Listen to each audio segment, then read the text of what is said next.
This is ridiculous. I definitely don't want to believe that Kanan-kun is the culprit.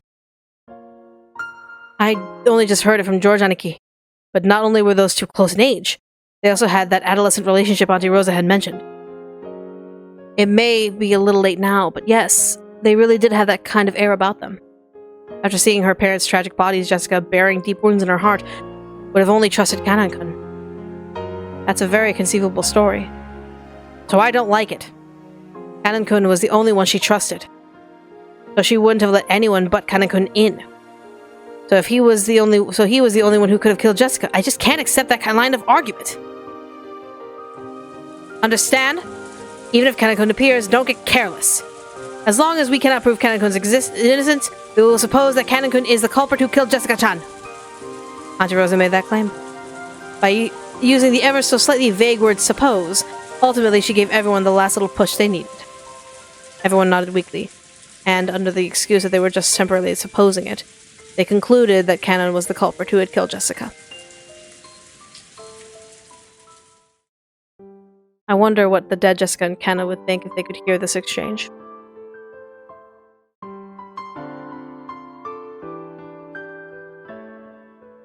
Jessica was crying. She was crying in the chest of the person who had put his life on the line to fight for her, Kanan. It was frustrating. So frustrating that it felt like her chest would explode. She grieved and resented how far the dignity of the dead had been trampled. Those guys, why are they treating you like the culprit? Because there's no corpse. Why are they treating you like the culprit? Because there's no corpse! You risked your life to fight for me!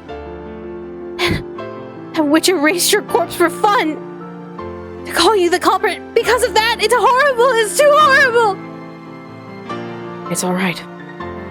In the end, I couldn't completely protect you, but I was able to be of use to you, milady.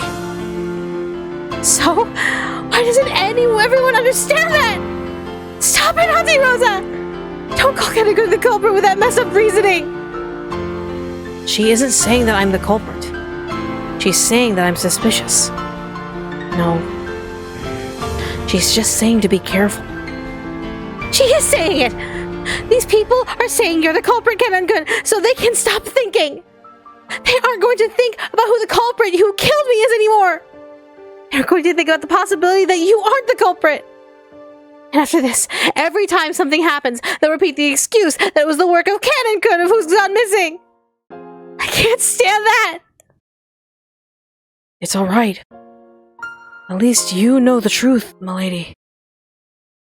If only I know the truth, it's pointless! I found out by dying! Truth belongs to living humans! If the truth doesn't remain, the death won't be rewarded! They won't know why you risked your life!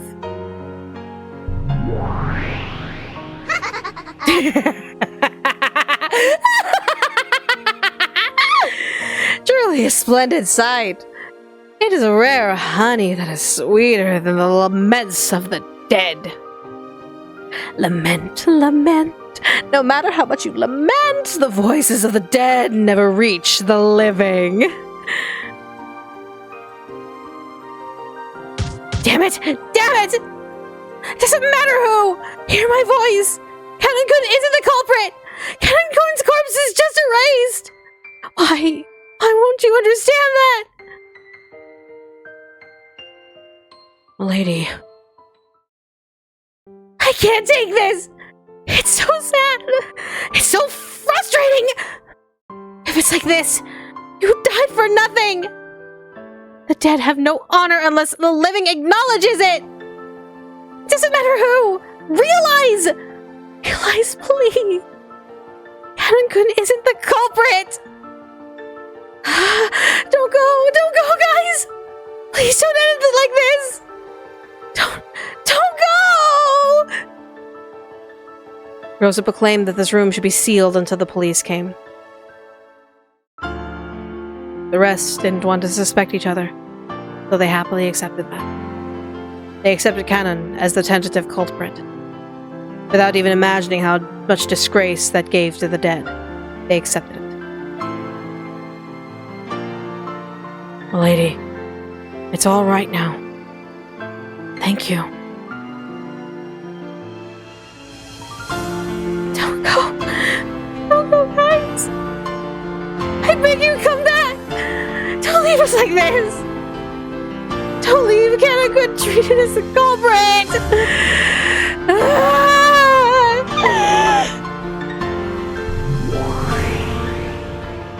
It won't reach. The laments of the dead never reach. You make me laugh, yes. That face of yours makes me laugh. You're thinking it will reach, aren't you? It won't reach, Jessica.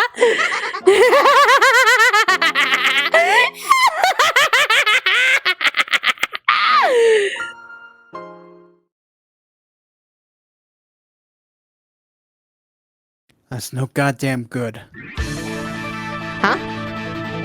Battlequin, did you say something? Yeah, this is no good. It's no goddamn good at all. At the time everyone made to leave the room, only Badler had his back to them, as he was still looking down at Jessica's body. What do you mean? That's no good at all? Do you have some kind of objection? I'll at least agree that we have to be vigilant. But this talk about having Kanekun be the culprit? Sorry, but allow me to refuse. Oh, so you're biting into this part.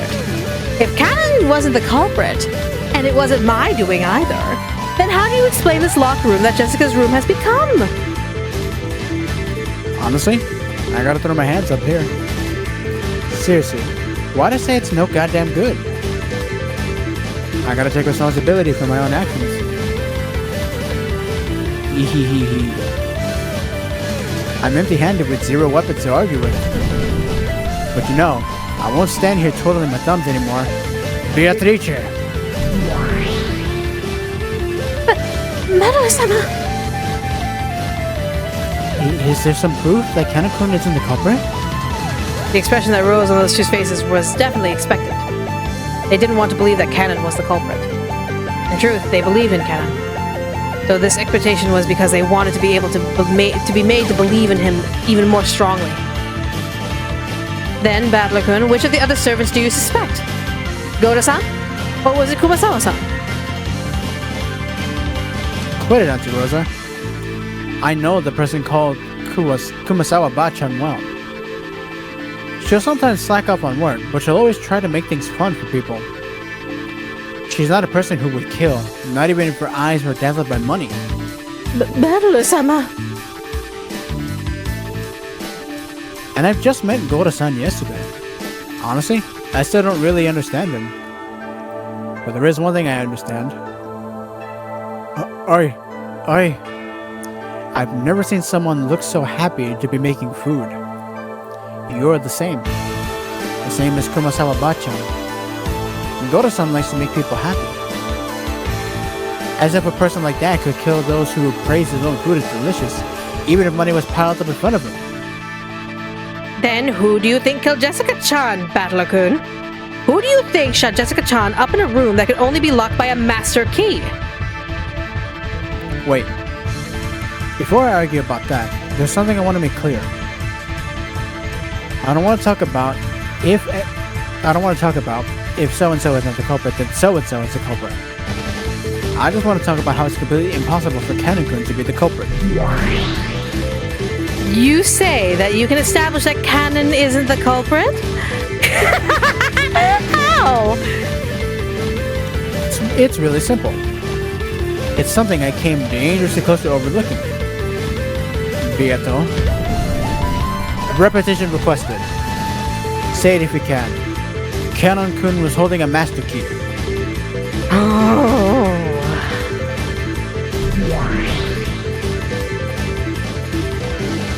Kanekun wasn't holding a master key? How can you tell that? I heard what Goda-san said before. Just before he split up with Kanekun. The part about when Jessica went to raid the VIP room. Goda-san, you did a good job remembering it. You protected Kanekun's honor. Are you, dude? I heard her talk about the same thing. But I don't really understand. Could you explain it, Badler-kun? That's right. When Jessica unlocked the VIP room, she borrowed the key from Kana-kun, but didn't give it back. So Kana-kun wasn't holding a master key.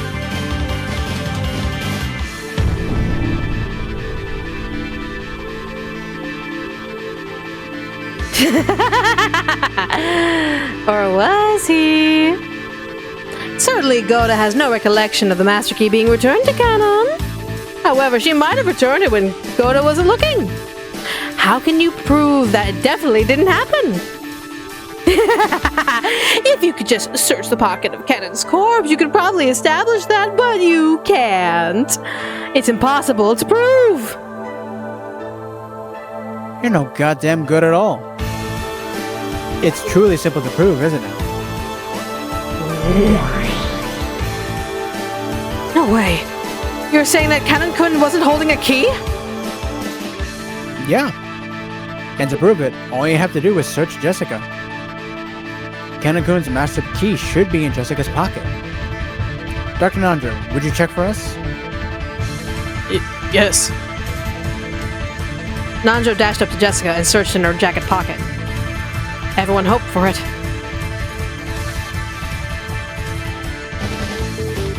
Oh, okay. Did Nanjo find the key, ladies and gentlemen, while we wait for Bryan to get out of the bathroom? Where's the spirit medium when you need when someone called Maya Fey? So, y'all liking where this is going?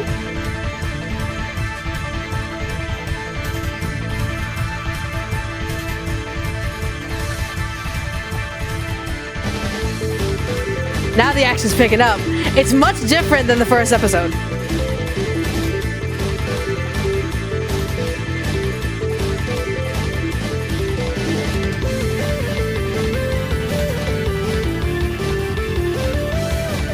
You're fit? Nice! Good shit.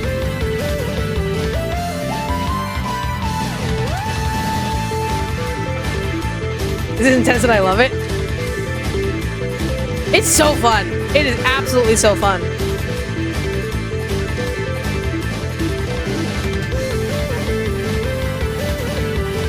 Oh yeah. All the Umineko songs slap. I'm sorry. Like, there is no bad track in Umineko. I will argue every single track is a bop to a T. Reminds me of something that happened 3 years ago, into the future in a different game. Okay.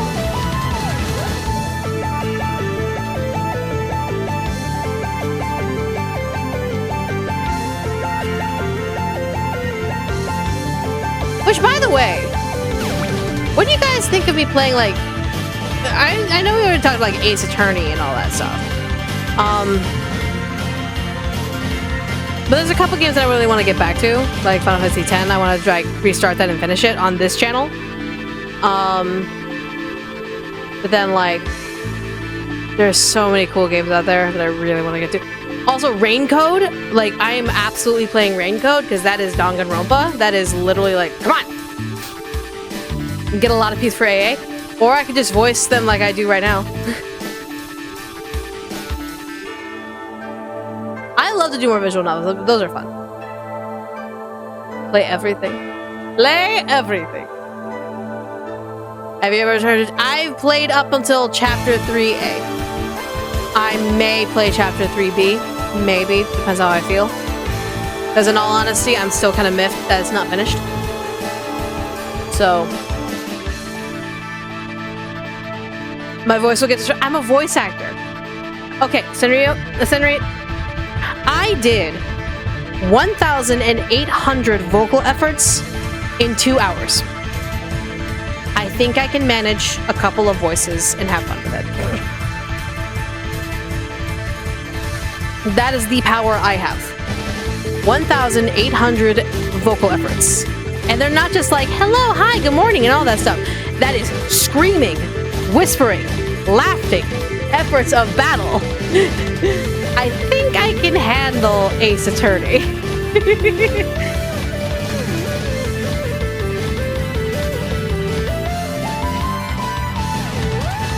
Are you playing Man of the Adventure? No, because there's eyes.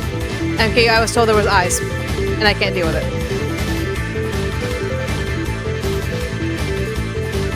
Alright, but... So, Nanjo, did he find the key? Let's find out.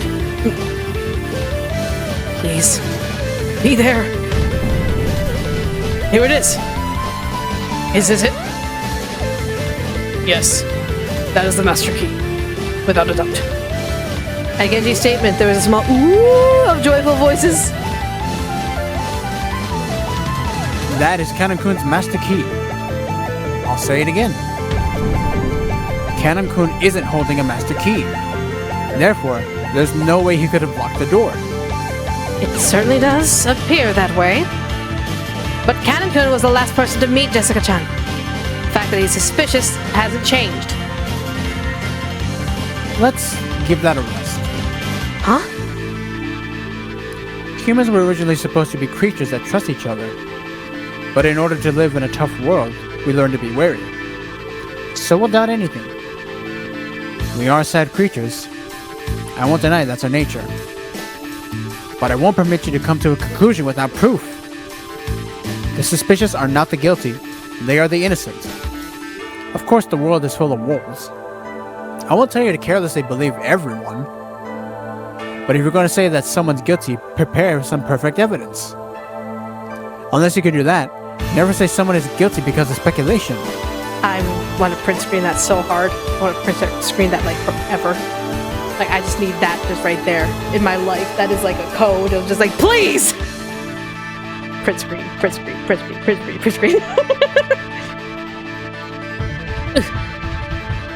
That's... I was the one who said the suspicious were the guilty. That was thoughtless. I apologize. Badai-sama! Wonderful reason, Badai-kun. Thank you too, Goto-san. Because of what you remembered, Kanon-kun is cleared from suspicion.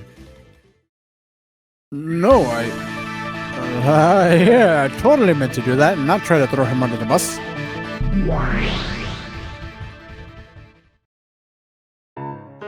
Well... Yeah, so I keep clapping. Before I cut them cheeks at me, what? It was the dry sound of the witch's applause. Well done. Well done! Not a bad job. Meow. Excuse me. Shit. Meow. Did I just fall for a blatant bait piece? You wonderfully proved that at least Kanon couldn't lock the door to this room. The servants should all have been holding master keys. With that as a basis, Kanon was treated as the culprit, so you did a wonderful job of at least clearing away that suspicion.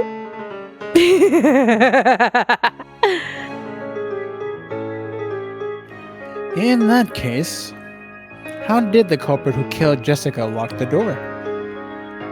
So that's the problem I have now. I've been drawn into a development that went exactly like you wanted. Right into my trap, yes? Furthermore, you said something outrageous about not doubting any of the other servants.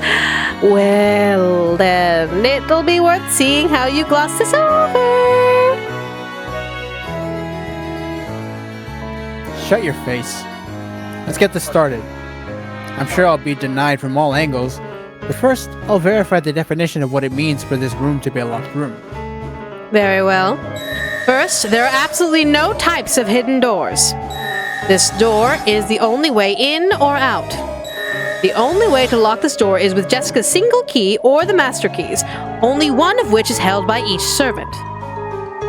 It is on the second floor, but it is probably possible to enter or leave through the window. However, the window is locked from the inside. Let me flip over the chessboard right away. If I start by arguing about the door and the lock, I probably won't leave the palm of your hand. Do as you like. Well then, what should I repeat? Repetition requested. Canon-kun was killed in this room. Cannon was killed in this room. Although I erased his corpse with magic, of course.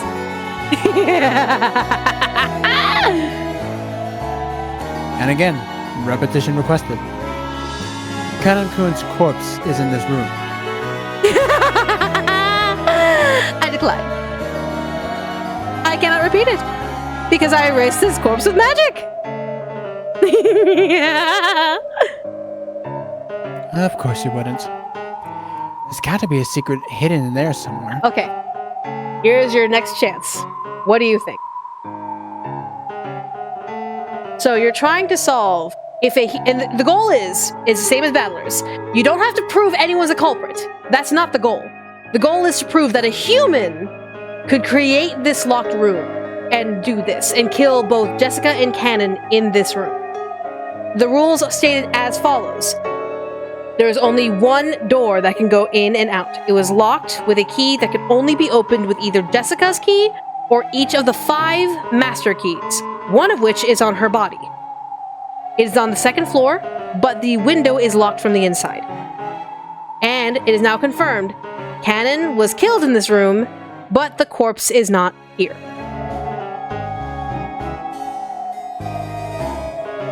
Damn, where's the point of connection to this riddle?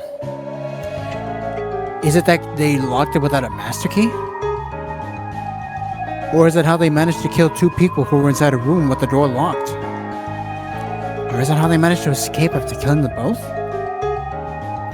I hate to say it, but I'll have to tackle this one step at a time. Repetition requested. The last time it was locked was by a master key. I will also decline that. This declining thing is really vague. I don't know if you can decline because it's impossible to repeat, or whether you can repeat it and you're declining on purpose. Back when discussing the lock to the chapel, you completely turned the tables on me. When I have the advantage, there's no need to go out of my way to speak using the red, which carries risk. That's all it is. Yeah, I guess so. At its heart, the red is something you can use when you want to stop my strange theories. It is natural that I would use it to my advantage. Because of the risk of it being squabbled with, I won't use it uselessly. Well then, what move will you come at me with next? A move that puts Goda or Kumasawa under suspicion would probably be the easiest to use, right? Damn. It's like you're leading me down a path. Goddamn annoying. Stay quiet a while, I'm thinking. Of course. This door is the same as the chapel. When locked, it does not permit any form of entry or exit. I'll say more. No trick could have had the effect of locking the door from the outside without using a key.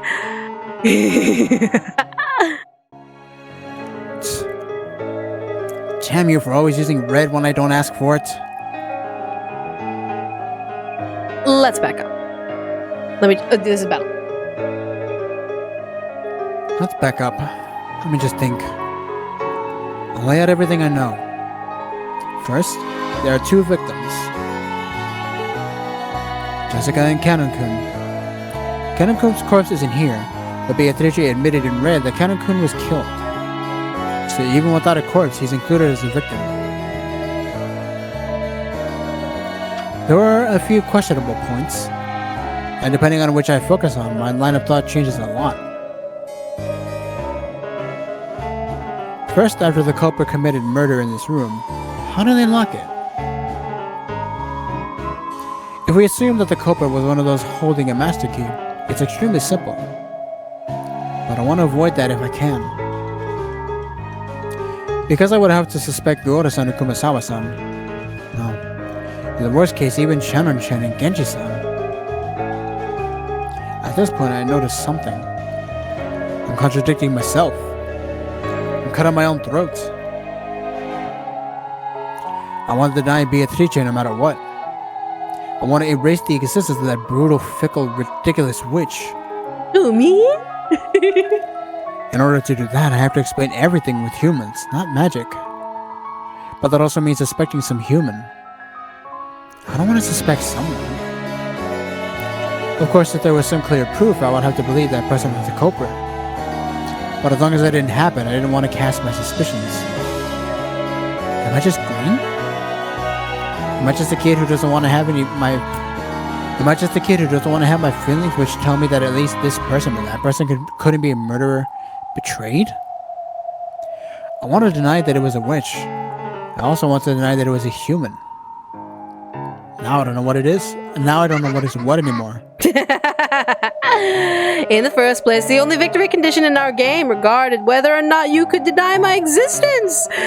Even though that alone was a game that put you at a disadvantage, you've increased the number of victory conditions all by yourself and made your own victory difficult. It's just as she says. If I started arguing that someone holding a master key was the culprit, this locked room could be easily broken. However, since the number of keys that could open this door are limited, and furthermore it's clearly known who holds them, saying that would mean that I was suspecting someone I knew well. No. Have I just been averting my eyes? In that locked room trick with the chapel, which had been exhilarating to destroy, I had proposed that someone stole the key from Maria's handbag and returned it. If the theory was right, then the question becomes who could have stolen the key from her handbag. Maria's handbag had probably been at its most unguarded when she was sleeping. In that case, in addition to me, George, Aniki, and Jessica are also suspects. George, Aniki, or Jessica was the culprit. Had been an accomplice. All of our parents had been killed, right? And yet, one of us consented to that and assisted with the crime? We had lamented, mourned, and shed tears in the chapel. And yet, one among us has been lying?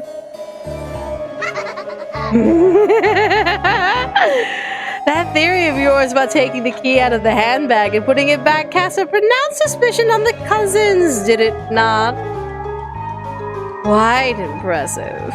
In spite of that, you managed to act like you didn't notice and spoke your theory with such gusto.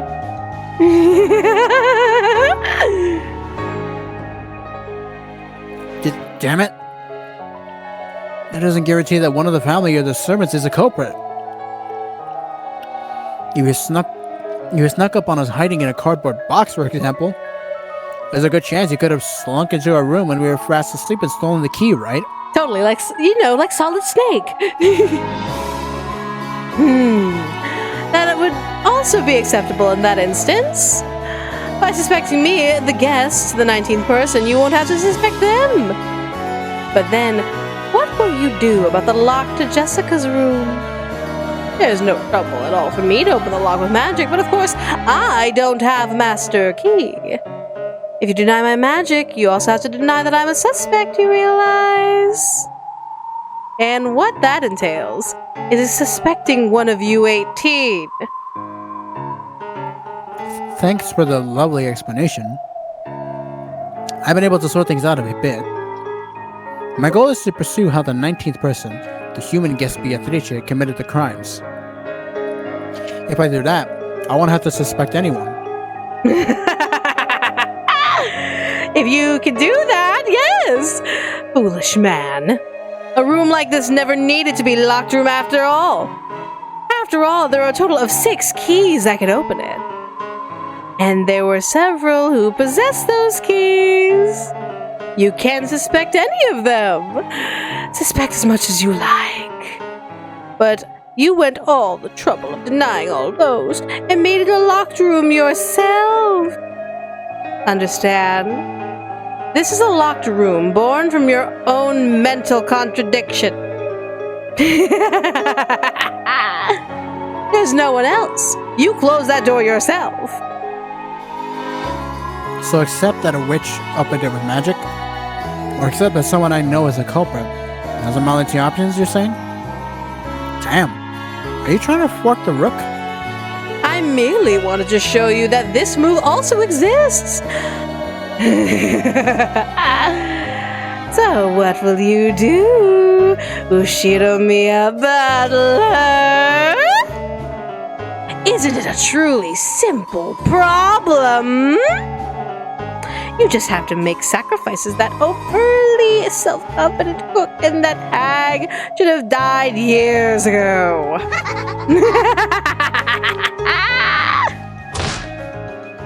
Damn it!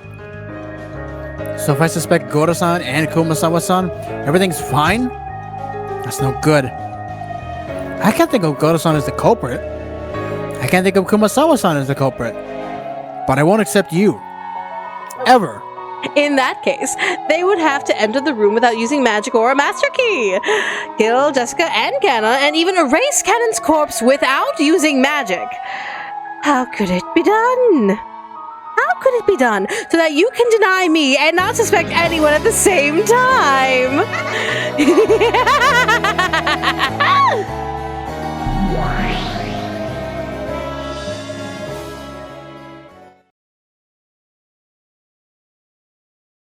Resign. Huh? Banana-kun, what did you say? I give up. I was able to prove that Cannon-kun couldn't have locked this door. But that doesn't mean I was able to figure out who killed Jessica. No, that's more than enough. For doing all of that for Cannon-kun. Thank you very much. I don't want thanks. After all, that means you're under suspicion too.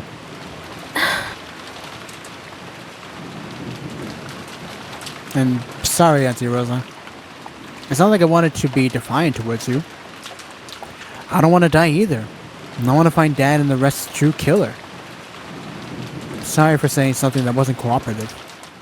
No, it's alright. I was also a little rash. Let's make up. As auntie and nephew, we have to be friendly with each other. Right? Auntie Rosa shifted the gun to one hand and held out her other hand. I reached out, and for the time being, we shook hands. Auntie's gaze was sharp. In order to deny the witch, she would make anyone a sacrifice. That's what her eyes told me. And me? I denied the witch, but I wasn't prepared to lose anything. I was probably the one who thought himself most ready to fight, and the one standing furthest from the truth.